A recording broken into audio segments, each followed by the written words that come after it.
सभी श्रोताओं को प्रेम भरा नमस्कार। मैं मनोज कुमार माँ म्यूजिक रिकॉर्डिंग स्टूडियो डुमराव के माध्यम से एक और संदेश आपके बीच लाने का प्रयास करता हूँ। कहते हैं मेरे दोस्त कि काम में लेट हो जाए लेकिन नाम में लेट नहीं आना चाहिए।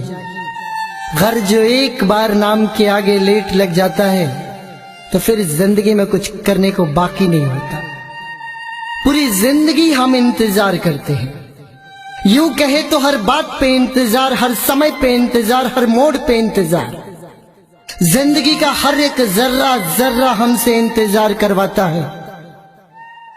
जब जिंदगी में पहली बार अपने एजुकेशन को शुरू करते हैं तो वहां पे इंतजार, स्कूल जाने के लिए इंतजार, मैट्रिक करने के लिए 10 साल का इंतजार, फिर इंटरमीडिएट में जाते हैं 2 साल और इंतजार, ग्रेजुएशन करते हैं 3 साल और इंतजार बढ़ जाता है, नौकरी का इंतजार, शादी के लिए इंतजार, यहां तक कि मां की कोख से पैदा होने के लिए 9 महीने का इंतजार।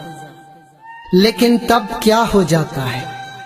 तब क्या हो जाता है जब हम किसी ट्रैफिक सिग्नल पर खड़े होते हैं और कुछ सेकंड्स ऐसा लगता है कि जिंदगी में हमने कभी इंतजार करना ही नहीं सीखा।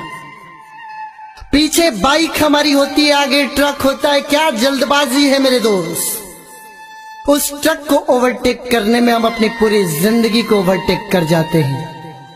ये हीरोगिरी है मेरे दोस्त। ऐसा लगता है कि जिस रास्ते से हम एक्सेलरेटर को तेज करके बाइक को स्पीड अप करके आगे चलते हैं तो लोग हमें हीरो कहते हैं, लेकिन हकीकत तो कुछ और होता है।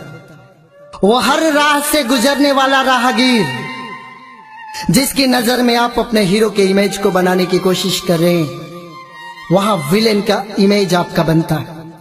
गालियां बकते हैं लोग, आपके बारे में बुरा सोचते हैं। हालात तो कुछ ऐसा हो गया है दोस्त कि जिस तरीके से ये स्टंट्स का दौर चल पड़ा है, रोड पर तो कुछ लोग ऐसे बाइक चलाते हैं मानो कि पूरे बाइक पर आज नागिन डांस करके ही जाएंगे। हालात कुछ ऐसा हो गया है मेरे दोस्त कि अगर किसी एक अच्छे बाइकर का भी सड़क पर एक्सीडेंट हो जाता है तो लोग उसके पास नहीं आते, बल्कि कहते कि चलो ठीक हुआ, एक और हीरोगिरी दिखाने वाला खत्म हुआ, अच्छा हुआ हीरोगिरी इसके निकल गई। वो तड़पता रह जाता है और कोई इसको पानी देने नहीं आता। दोस्त, बाइक आपके माँ बाप ने आपको दिया है, वो नहीं देना चाहते थे। याद करो उस दिन को जब आपने पहली बार अपने माँ बाप से बाइक को डिमांड किया होगा। माँ बाप ने आपको ना कहा होगा, या तो पैसे की किल्लत होगी या फिर जिसके पास दौलत भी होगी तो वो सोचा होगा कि जिंदगी की सबसे बड़ी दौलत तो आप हो उसके लिए। माँ बाप को डर सताता होगा कि बेटा बाइक लेगा, बाइक लेकर चलेगा, हीरोगिरी दिखाएगा, और घर किसी दिन इस बेटे को कुछ हो गया तो फिर हम कैसे जी पाएंगे। लेकिन हालात तो कुछ ऐसा है दोस्त कि हम अपनी जिद के आगे माँ बाप को इतना मजबूर कर देते हैं। कुछ तो बेटे ऐसे हैं कि वो भूख हड़ताल पर बैठ जाते हैं और कहते हैं कि मैं तब तक खाना नहीं खाऊंगा जब तक कि बाइक मुझे मिल नहीं जाती। और हालात देखो दोस्त, क्या संजोग है कि बेटे के पेट में खाना नहीं जाता और माँ तड़प उठती है, बाप तड़प उठता है कि उनका इकलौता बेटा खाना नहीं खा रहा। और उसके इस भूख हड़ताल को देखकर वो अपनी नजरों को झुका लेते, उसके सामने हार मान जाते।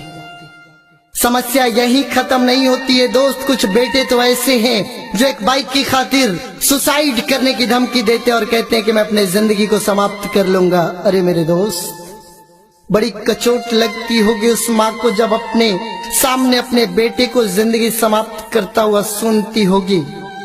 वो इसीलिए तो नहीं देना चाहती बाइक की, घर आपको कुछ हो गया तो वो कैसे जी पाएगी। और अपने बेटे को सुसाइड की धमकी देता हुआ सुनकर वो माँ बाप उसके सामने हार मान जाते हैं, उसे बाइक दिला देते हैं और वो बाइक लेकर फिर वही दौर शुरू होता है, स्टंट्स का दौर, हीरोगिरी का दौर। 100 किलोमीटर प्रति घंटे की रफ्तार से सड़क पर बाइक चल रही है, फेसबुक पर लाइव आ रहा है, बेटा पोस्ट कर रहा है, कमेंट्स आ रहा है और ये दिखाना चाहता है कि देखो मेरे पास बाइक है। और आखिरकार मैंने अपने माँ बाप को हरा दिया। बड़ी शिद्दत से पाले होते हैं ये माँ बाप हमें मेरे दोस्त। यकीन करना कि जब आप अपने बाइक को लेकर अपने घर से बाहर निकलते होगे, माँ कलेजे पर हाथ रख लेती होगी कि बेटा जा रहा है। पूरे समय जब तक आप उसकी नजरों से दूर होते तब तक वो ऊपर वाले से प्रार्थना करती है, आपके सकुशल लौटने की प्रार्थना करती है। मेरे दोस्त, मैं यही कहना चाहूंगा कि घर अपने लिए ना सही, लेकिन सोचो कोई है दरवाजे पर जो बड़ी बेसब्री से तुम्हारा इंतजार कर रहा है। किसी के लिए तुम पूरी दुनिया हो मेरे दोस्त, तेरे पर ही उसकी दुनिया शुरू होती है और तेरे पर ही उसकी दुनिया खत्म हो जाती है। मेरे दोस्त, कम से कम अपने लिए ना सही, उसके लिए जरूर घर लौट कर जाओ। सोचो उसके बारे में, क्योंकि मेरा ऐसा मानना है कि एक माँ के लिए जिंदगी का सबसे खुशी का मौका तब रहा होगा मेरे दोस्त, जब आपने जिंदगी में पहली बार बड़ी मुश्किल से, बड़ी कठिन परिश्रम करने के बाद जब आपके मुंह से, जब आप छोटे होंगे उसकी गोद में खेलते होंगे और जब पहली बार आपने उसको माँ कह के पुकारा होगा, तब आपकी माँ की जिंदगी का सबसे सुकून वाला पल रहा होगा। जब एक बाप अपने बेटे को चलना सिखाता है, उसकी उंगलियों को पकड़कर चलना सिखाता है, और जिस दिन उसका बेटा उंगली छोड़कर भी पहला कदम जो तय कर लेता है, पहला सफर जो तय कर लेता है बिना उंगली के सहारे के, वो दिन उस बाप के लिए सबसे बड़ा दिन होता है।